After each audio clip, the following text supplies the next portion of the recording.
সম্মানিত দর্শক যারা দেখছেন, আমরা মিনা প্রান্তরে এখন দাঁড়িয়ে আছি। আমরা দেখতে পাচ্ছি আমাদের পেছনে মিনার তাঁবুগুলোকে আমরা দেখতে পাচ্ছি। হজের সফরে হাজিরা যখন আসেন মিনাতে, এই মিনায় আসার জন্য কিন্তু একটি উদ্দেশ্য সামনে রেখে হাজিরা আসেন। রাসূলুল্লাহ সাল্লাল্লাহু আলাইহি ওয়াসাল্লাম বলেছেন, খুযু আন্নী মানাসিকাকুম, তোমরা আমার থেকে হজ শিক্ষা গ্রহণ করো।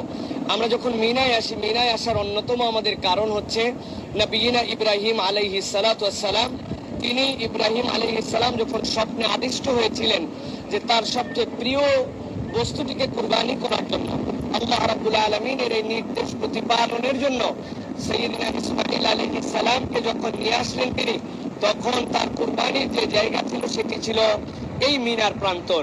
এই মিনার প্রান্তরে আরো অনেকগুলো বিষয় রয়েছে।